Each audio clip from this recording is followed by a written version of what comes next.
somebody has to give them instructions. Yeah. Right. So Well, what, they have demographics that they need to fit in classes. Yeah. So they'll have it, not only by race and gender, but also by state and international location. well, that an international thing is always amazing to me because half those people that come from international, they can't read or write. I mean, America, English. So how the hell do they get in this? Well, they have to take another test Yeah. called the TOEFL, which is the test of English as a foreign language. So they have to submit their SATs with the TOEFL. But After they put everybody into, I actually did a statistical case study on this in business school. And so after they break everybody up into the demographics, they have certain screens with test scores and GPAs within each of those buckets. And they use that to get rid of 67% of the population, yeah. depending on how selective the school is. Yeah, but then there's like probably at all Catholic schools and probably at all Protestant schools and probably at all state schools. There's somebody that says, look, you gotta let Senator so-and-so, Chelsea Clinton wants to go to Stanford. We gotta admit her. Oh yeah. Right. Yeah, so she gets in. And, Right. Yeah, you don't know what the hell. Well, the way they account for that is that they just say, based on this methodology, you assign 90% of the slots. And then they have 10% reserved that they do whatever the hell they want. Yeah. And they have the flexibility to do that because most of the reporting, it's not a mean, for the GPA or the SAT scores, it's a trimmed mean. So at a school like Stanford, it's not going to be a normal distribution. Yeah. Most of the data points are going to be here on the right. Right. Yeah. So it gives you a lot of flexibility to have a long left tail. Okay. We're always amused. I see what you're saying. So okay. So you can get a few. That's how they manage Right, and right. manipulate the actual. And schools like Notre Dame do it too. Oh, That's I how know they Notre manage and Dame. manipulate the GPA and the And then SAT scores because all of the means are like trimmed by like 10 to 15%. Okay. Yeah, and they'll say, we only let people in with GPAs of 16. Which isn't true. It's Which just is not true. you It's a have lie. 10 to 15% on the left tail. And none of that's included. No, because it gets eliminated. And Okay. all you do, So you're past 2 standard Ds, they chop it off or whatever. Or, but it's not normal. The Okay. distribution. Okay. It's going to look like that. yeah. And so when you actually trim the mean, it pushes the trimmed mean way above the actual mean. Okay. Because you're getting rid of, you're getting rid of a 700, 800, 900, SAT score. Okay. Yeah. And then on the other side, you're getting rid of a 1600. Okay. You start with an average of 1250, 1300. When you start that exercise, it's going to push the mean Yeah. towards Sure. the right. So Yeah. what I'm Because you get saying rid of is- the left tail. Right. Right. Yeah. Yeah. What I'm saying, it's a lot of mumbo jumbo, it's a lot of fix. Yeah. Billy, could you get me some of those cashew nuts? I don't know, Dad. We're running low. The yeah. Can I get you anything else like a sandwich or anything? No. Fine. The We wanna go to dinner tonight, so you. Okay. What time do you wanna go? Jennifer. Well, we don't have anything, after the kids get off home, we don't really have anything on the schedule tonight. Oh, so- good. Good. Yeah. Let So me double check, but I'm pretty sure, Figure out where you wanna we're go. open. The only thing we have is Family Cross Country tomorrow. Make a reservation or whatever you have to do. Where would you, what type of food are you guys I mean, interested? what we I'm have not gonna together, ask I think Will is fine. because he Well, won't that- tell me, but Uncle Bob, you tell me what type of food you really like. I know you like more fish. I'm a food connoisseur. I eat whatever Okay. is put before me, and I'm very happy because I eat to live. I don't eat to enjoy. okay. I know you're pretty easygoing because you eat a bit, so that's why I wanna ask him His because cook? he's got health. That, cooks for him is terrible. She's terrible. Oh really? Awful. Really? Yeah. Okay. So he won't eat. This is Bernice. Yeah. I won't eat her food. Wow. Really? No. Is it Good. just really bland because of this diet or? No, she's just not a. Luna, come here. Luna. Leave him alone. He'll eat he eats a lot of whitefish. And he likes it plain. But, you know, she takes, you know, frozen whitefish, puts it in an oven, and then heats up like spinach that's like out of a can. Really? Yeah. And you're paying somebody to do that? You can do that yourself. Save your money and give it to your grandkids. I'm being facetious when I say that because you're entitled to do what you want. But she doesn't even go like buy the spinach and just steam it in the microwave. It's really easy to do. Well, I never She got might it. steam it in the microwave, but it's not, you know, It's just he's a lot not of- getting $40 or $60 of Yeah. No. cooking. And I actually cook better than she does. You're a good cook. I should go over. That'll make me feel good too. The now my dad, obviously he liked to eat in the sense that he was heavy at least at lots of times in his life. But gosh, he was a steak and potatoes guy. You know, he and I think Well, he grew up in that area like I did. okay. Let her get out of there. What's she doing? She's just begging. Stop being a nuisance. Oh, go put her in mom's room. Yeah. We're gonna send you to the glue factory, buddy. Uh-oh. Yeah. That's not good. You know what they're saying? You're oblivious, aren't you? Yeah. The and my mom was, I think she was more adventurous, wouldn't you say, Jennifer? Oh yeah, she would try a lot of different things. And the other difference was that you know, my mom, as she liked to say, would roll with the punch. You know, you would never go out to dinner with her alone. If she was out to dad, it was another matter entirely. But she would never go out to dinner herself and then just complain about the service or the food or whatever. I never Yeah. did that. But my dad, now he could complain about the service, and then my mother, when she was with him, she was feeling the stress, Yeah. so she tried to get in front of the complaint and kind of be the proactive complainer to kind of keep dad under control. To keep it from, you know, from being I think that made it nuclear or worse, just though. conventional. Right? Yeah, exactly. So it was. But other than that, you know, she'd go out and she'd go wherever, and she wouldn't. Remember when we went with John and Amy to that really nice French restaurant? So mom and dad would always, when they came to visit, they would always take us out at least once or twice to a really, really nice restaurant, like more of a, you know, 4-star minimum type restaurant that they researched. And so John and Amy had this French place they liked to go to, and we went there, and the service was a little slow, but didn't they end up walking out? I think they did. This is in Woodbridge. No, when we were in Oak Harbor, and they took us up to Anacortes. Oh yeah. Remember, it was a place they would go to, like, sometimes for anniversary dinners. Yeah, it was a fancy And the place. food was very good food. And Yeah. they were kind of busy, and the service was slow. The rest of us were fine, but they ended up walking out, I think, right? Could have It was been. bad. Could have been. But yeah, and that was always a bad scene because you knew that mom's temperature was rising, worried about what was going to happen with dad and everything, and it was just a. But it's funny though that you don't remember the name of that German restaurant in Chicago. It was kind of on a main drag, you know, one of these 4-lane, not a super highway. Northwest side of Chicago? What's that? The northwest side of Chicago? Golden Ox. That sounds right. That's okay. Was it a German place? Yeah, oh, Yeah. yeah. Okay. Was it Because I on mentioned the that west with you side? once before and you couldn't remember, but that was it. Golden Ox. Okay. Northwest side of Chicago? Well, And I almost remember, and I could be wrong about this. I almost remember it being a 2-story restaurant, but I might be wrong on that you part. were right. Okay. Yeah, and I think the waitresses, they all wore that later clothes, right? Yeah. Now we know. Now we know what. My father and mother used to go there. It was an old timer. Okay. Gone, of course. Is it? Everything Okay. good is gone. I was there I went there about 10 years ago, I remember it. Okay. And they served goulash. Wow. Okay. Golden Ox. What an unusual name for a restaurant. Yeah. German, there's nothing really They had a guy in there. Right. Just, glamorous about that. Yeah. Including the language. Yeah. That's right. That's right. that whole area, you wouldn't go in there with a gun. Oh, really? Oh, So no, what part of town was that? that was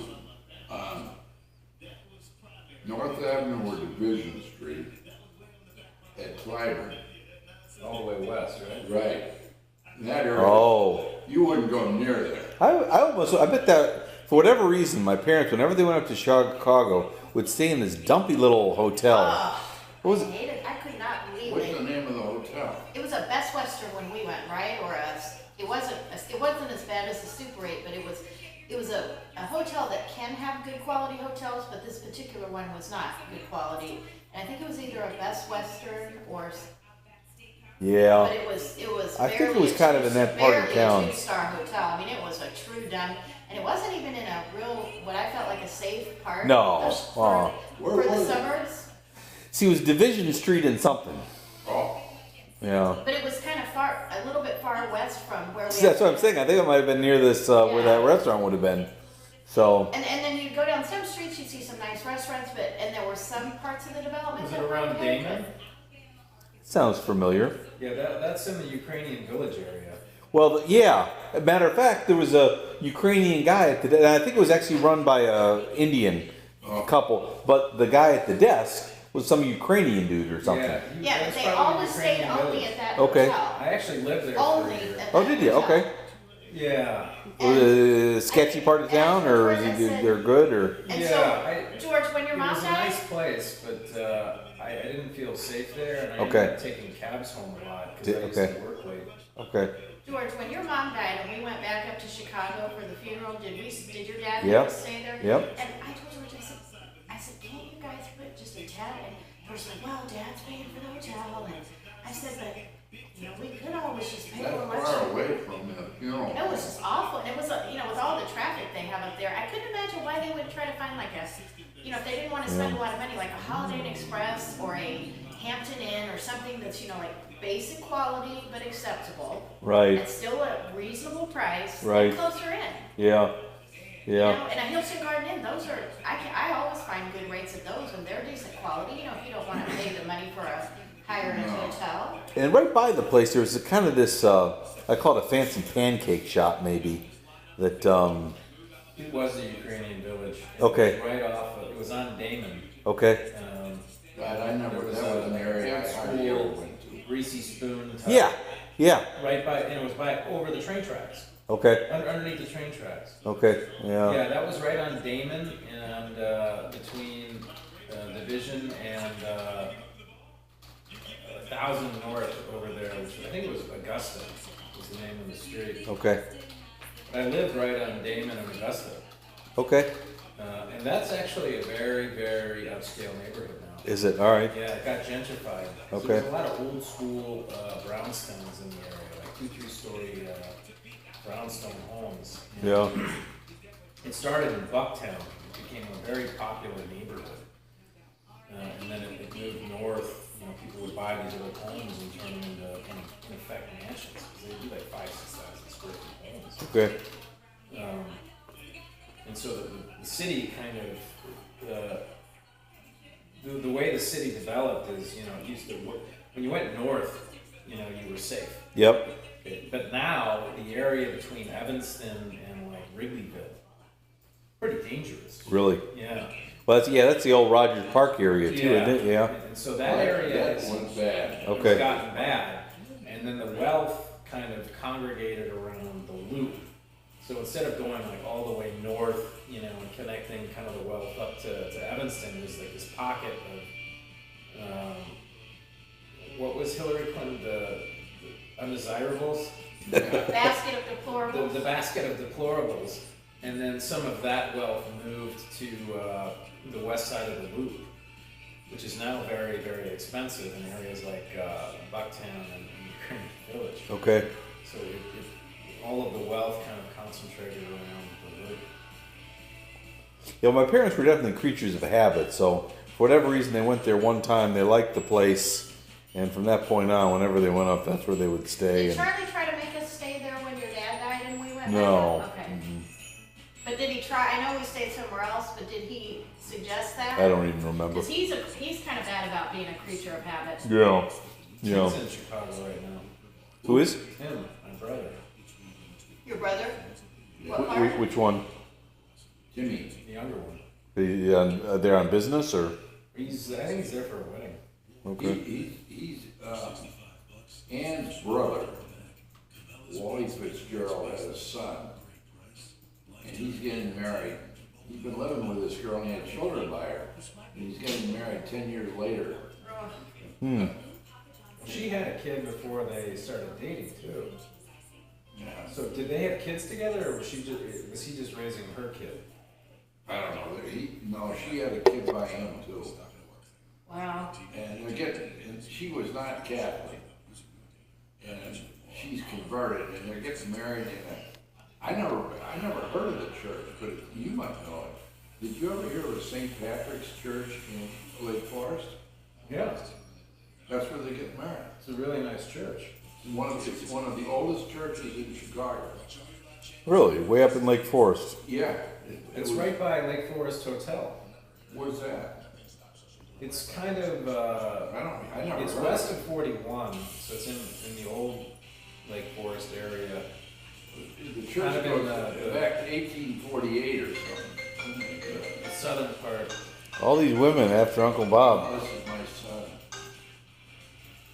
Hello? Yeah. We go in this room. Everything's fine. Back home. Hello?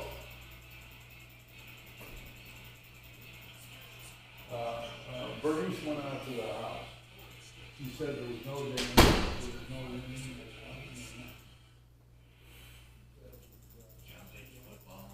So did I tell you my cousin Linda posted it was, This is your liberal. oh yes, it's actually my dad's cousin and I love her to pieces. She's actually a wonderful person, but she's just so progressive. And she's one of these people that is She's so, kind of in your face on it too. right, but she's so tied to being a Democrat that she can't see the forest through the trees. So there are times I can acknowledge when the GOP is totally messed up on something or they're behaving inappropriately or, you know, and I kind of have a soft heart on certain issues. So, but she's so tied to her philosophy. It's just she's one of those people you really can't argue with. But she posted it was a Catholic nun, and it said something about, you know, you're being immoral. The quote was, "You're being immoral if you claim to be pro-life, but you're not pro-feeding the children and clothing the children and blah blah blah." And so I just responded back to her with my good. hammer. You know, not to Linda per se, to the Yeah. person who wrote the meme, and I said, you know, this is one of the most deceiving and I can't remember the other word I used, memes I've seen. I said, sometimes I wonder about the intelligence level of people who write these memes. Yeah. I said, because as a former a former board member of a pro-life pregnancy center, I said, I can assure you that we would help people not just worrying about the baby being born. They would do transportation for older siblings to get to school. They would collect money to help them with any needs they had for the basic household needs, food, get referrals. Nord would help try to tutor and encourage one of the moms who was a single mom with 3 kids by different men. He tried as hard as he could to teach her basic finance so that she could stick to a budget. So I just told her, I said, this is one of the most deceiving things I've seen. I said, what I'd like to see is I'd like to see Planned Parenthood come out and start supporting adoption and keeping the baby. I said, they claim to be so pro-choice. Why don't they start working on the other 2 choices and putting resources toward that? I never hear them promoting adoption. It's all about abortion. And so I'm sure she won't be too happy with me, but Yeah. it wasn't directed at her or the sister who said the phrase, because I think it was taken out of a larger context that she was probably talking to people in pro-life saying, you know, you can't just say you're pro-life, you got to get out there and live the gospel and take care of people. But they picked that one little statement that makes the general pro-life movement just look completely ignorant, uninformed, and cold, heartless Grinches, you know? And it's just one of my hot buttons. Yeah. It's like those throwing arguments red are off just so train. difficult to have now because there's Yeah. certain things that, Yep. you know, I mean, once you start arguing, it makes you like a bad person. Right. Right. I actually got in trouble. My dad had to help me out in college because I was a philosophy major and I had this book of quotes. And one of the quotes was from Nietzsche, and I was a philosophy major. Uh-huh. So I repeated it. To your dad? No, and I was in a dorm. Oh, okay. And so, like, jokingly, I said, well, you know, Nietzsche said when a woman becomes a scholar, there's usually something wrong with her sexual organs. Which I thought was Right. Humorous, if nothing else. You know, a little I was off. just like, all right, you know, I mean, a guy threw that comment out there, so I just repeated it in passing. because I was reading Right. right out of the book. Right, too. right. And there was probably like 10 people there. you Oh know? gosh. And so some guy in the dorm, actually, there was a newsletter Yeah. where, they would say, this person, said X, Y, Z, and then they would quote you. And it wasn't, supposed to be anything controversial. Right. But, Yeah. for They this, put your quote in? yeah, but they ascribed it to me. Yeah. Wow. Instead of So to- you and Nietzsche, man, they're not sure of the provenance of it, but Oh my goodness, so they didn't even ascribe it to the right person? Yeah, it was just like, it wasn't like Gaiman quoting Nietzsche. who Yeah. Said, right. It was like I had said it. Oh my Right. goodness. Right. So I got a phone call Oh, from the head of God. housing. And they were going to throw me off campus. God. Unbelievable. I'm not kidding. Well, I bet your dad went into combat mode. Oh, he went, That's who you want on your side. Yeah. Yeah, I thought he was gonna. I mean, he was gonna But- make the woman cry. I thought. Oh, really? Yeah. Yeah. He was like, hey, God damn it, I'm in the middle of a fucking trial. Yeah. Right. I heard that and I was like, all right, Yeah. this is gonna be a short conversation. Yeah. Right. Right. Yeah. My dad would get the same way. He. One of my favorite stories is my son, or by my son, my brother Charlie, surreptitiously made copies of a lot of the keys to the high school. So he could get in all kinds of places, literally could go get in the front door, as well as, what would normally be locked auditoriums and things like that, because he had made copies of keys. Now, he didn't do it with a malicious intent in the sense of he wanted to get in there to damage things or destroy. It was just kind of a lark to be able to get these keys. And he got caught with them. And to hear Charlie tell the story, he said, look, I shouldn't have had, this is years later, right? He said, look, I shouldn't have had the keys or whatever. I deserved some form of punishment. But holy cow, Dad went ballistic and threatened to sue the county and Oh, wow. everything else, What did so they suspended him or something? I don't even think he got a suspension. If it was, it might have been a one-dayer or something like that. And it was a pretty benign punishment, whatever it was. But Dad his philosophy was the best defense is a strong offense, and he went after him, man. He was just like, so I'm sure whatever his punishment would have been was less because they were afraid of my dad. What's this guy gonna do? Is he gonna sue us in court? Well, it does help having an attorney on your side. Right. You guys are both lucky to have that. Right. Because Yeah, my dad just went off on this, and she was, it was a black woman that was like the head of housing. Her name was Glenda Poindexter. I remember I saw her like a year later, and she's like, "How are you doing?" And I told her how I was doing, and she's like, "Oh, it sounds like you're doing, really great." Like as if like You've reformed and your rehabilitation is coming along nicely. my indoctrination Right, was quite right. successful. Right. And she said, it sounds like you've done a 360. And I said, that got me at the same point, as I had started. Right. Yeah. That means I would have reformed and then. Yeah, I kind of did do a devolved. 360. I'm same now as I was a year ago. Right. And so I told her that. She looked at me like, "Oh, you're right, 180." And I was like, "Now you got it." Yeah. So I'm sure she was thinking, okay, maybe he hasn't reformed. He's still a smartass. Right. But I Right. got it from him. Oh. Well, it's just really sad, and even so, even if you had been the one to say that, okay, give a little punishment, but what about free speech? I mean, it wasn't like Yeah. you were really directing it to anybody in general, or specific. Yeah, it's not like you're running around saying, I've heard "Yeah, I just people want say you to be aware of what I think about." Some silly offhanded comment that a teenager's going to make, and Yeah, I was a freshman. I must have been, 18 at most. I was 18. yeah, it's incredible how intolerant the left is. It's just No, they are tolerant as long as you agree with their ideas. yeah, that's right. They're tolerant of their own I have ideas. to put up with all Very their tolerant. crazy ideas and all Yeah. the things they say about people Right. and all the name calling they do, and I do Yeah. because I figure it's their right. But boy, if we say one thing, if Donald Trump, which he's not the best example, but if he opens his mouth, he's automatically a misogynist, a racist, a bigot, this, that, and the other. And sometimes some stuff he says really isn't bigoted at all. He's just trying to come up with an example of how to handle a problem, but they don't like what he says, so they have to label it. Right. Right.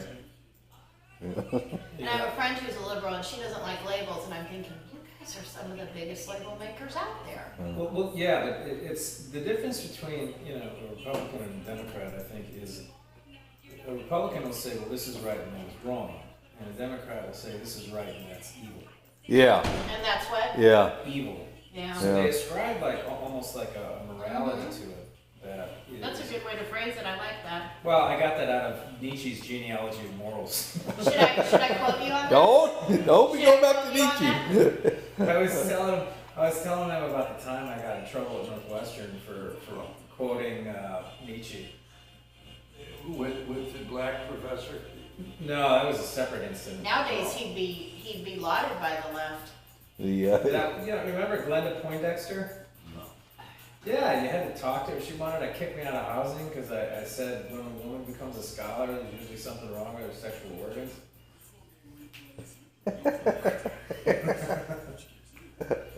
I also had some trouble in one of my classes. I had to take everybody had to take a music class, and I had zero interest in doing. This is in college. Yeah, I had zero interest in doing kind of a traditional, kind of music class, and Right. my friend Presser, whose father was a very prominent law professor at Northwestern. You might have even heard of him, Professor Presser. No. Well, he said, look, there's this survey of African American music class, we should take it. I was like, all right. And so I took the class, and there was, Well, the professor was a black woman, right? black guy, and they were talking about slavery. And it was this Jewish guy who damn near got into a fist fight with this black guy. The professor? No, students. Okay, yeah. I mean, it was a black basketball player, and it was a Jewish kid, and so I mean, you could tell that there was about to be a fight over who had it, worse. And so, being the brilliant individual that I am, You were going to intercede. yeah. And I said something about the potato famine and Right. trying to take my whiskey away or something like that. And like a brawl damn near erupted in class, and like desks were like being pushed around. Wow. Wow. This is in college? Because I threw Will, this Yeah, is in through a college? match Yeah. Music class? in a music class. Most of those people are very docile and No, this was very charged that day. wow. And so after class, the professor pulled me aside and he said, "Look, I don't mind, kind of a charged discussion, but it was obvious that you were just trying to provoke and instigate and Yeah. like really went off on me." And then that semester, I got unbelievably sick. Like had a fever of like 105. Oh, wow. And so I had to miss his class, and it was only once a week. Uh-huh. So if you missed more than like one class, you got docked an entire grade. Oh, gosh. And